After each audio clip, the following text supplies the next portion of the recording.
Slay the Spire to beta patch notes v0.102.0 is what I'm going to be talking about today. So I guess I'll just get straight into it and talk about the first thing that they put. So it is the VFX Afflictions. So this is part of the arts card, but yeah, they added more visual changes. So these are new additions and various cards and a few enemies, as well as some new VFX afflictions for the Hex card, the Bound card, the Galvanized card, the Smog card, the Ring card, and the Entangled card.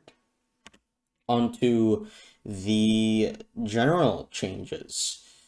This will include reworks and stuff like that, but they changed Ascension 6. So before it would be less rest sites, now it's inflation instead. So removing cards from your deck at the merchant is more expensive. So you can see the before and after, gloom, now it's inflation.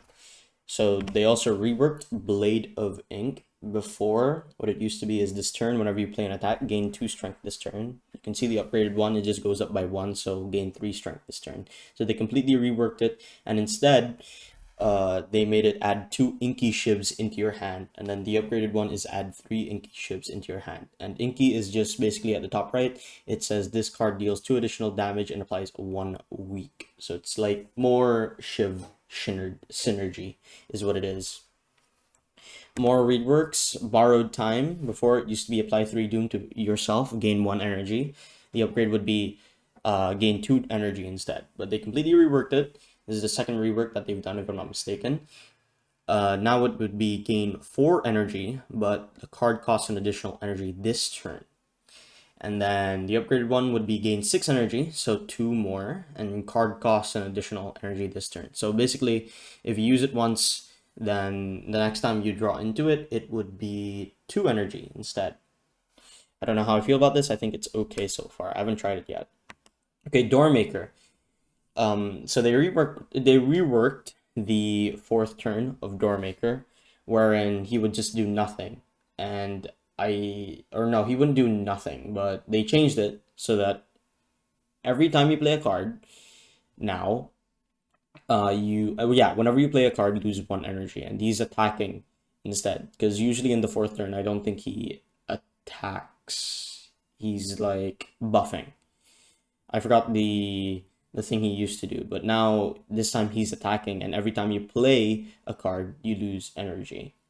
So, say for example, you play something like a neutralize, that would still cost 1 energy, even if it's like 1 cost or 0 cost. So if you play like a strike, then it would be 2 energy used.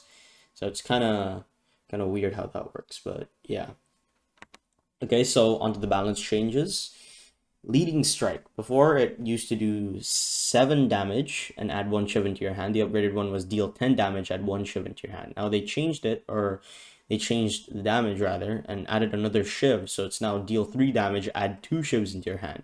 Upgraded would be deal 6 damage, add 2 shivs into your hand. So more shiv synergy. Speedster. It got nerfed. Whenever you draw a card during your turn, deal 2 damage to all enemies. Upgraded would be whenever you draw a card, or it would just go up by 1. So it got nerfed by 1 damage. So whenever you draw a card during your turn, deal 1 damage to all enemies. The upgraded one would just deal 2. So it's just one damage less, but it's a decent amount, I won't lie. On to another balance change, Skulking Colony. Now, the enemy always attacks, and he deals slightly more damage. So I'm pretty sure he would attack, and then buff.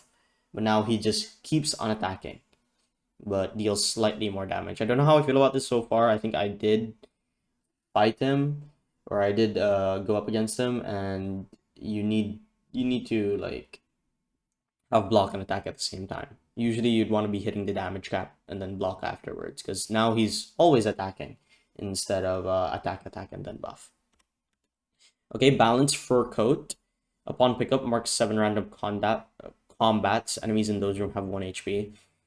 So this just, it's only affected to the axe bots. So as you can tell, affects restocked axe bots and other enemies that enter combat during a fight. So I think I had this before, wherein it would only affect the first phase, and then or the first iteration of the axe bot, and then when it would respawn again, it would have full health. So I'm pretty sure what this means is the axe bots, they're 1 HP for the entire duration of the combat. Hungry for mushrooms balance change. So you get this in the underdogs, and the condition is at least 65 gold. So there are three options you can choose from here. Bloody Ink, which is gain 6 max HP. Prickly Sponge, pay 155 gold, enchant 2 cards with steady. So they lower the gold cost from 155 to 99 instead. And then Tentacle Quill, pay 65 gold, enchant the card with steady. Lowered gold cost from 65 to 55. So you find this in the underdogs. Lowered gold cost. Balance, Whispering Hollow. You find this in the Overgrowth, and the condition is at least 50 gold. First option you can have is exchange gold, lose 50 gold, procure 2 random potions. So the exchange option gold cost decreased from 50 to 35 plus -9. I don't know what that one means, I won't lie. That's what they put in the patch notes. And then for the Hug the Tree, lose 9 HP, choose a card to transform. There is no change for that. Okay, onto the art. So hotfix, they changed the art from I thought this was fine, but I don't mind this change, honestly. Modded, they also changed this one. I like the beta art. I like the placeholder for this, I won't lie, but it looks cool now. Synthesis, sure. Sweeping Gaze, initially when I did search this up, I thought it was for the defect Sweeping Gaze, but it was for Necrobinder. And then Ruby Raiders, so they also changed the art, which I thought the art was fine. I didn't know it was placeholder, but there are like different iterations. So this is the iteration that I found when I was playing the new beta patch note. So you might find other versions of this really. And the Bantam boss fight, they changed it. They changed the background, and it looks completely cool now. I think that's their plan for each of the boss fights, to have their own designated boss room and stuff like that, which is pretty cool. And then the chest, they changed it up. They changed the font, and they added smoke whenever it's empty. But yeah, that's all for the patch notes. I hope you enjoyed. Bye.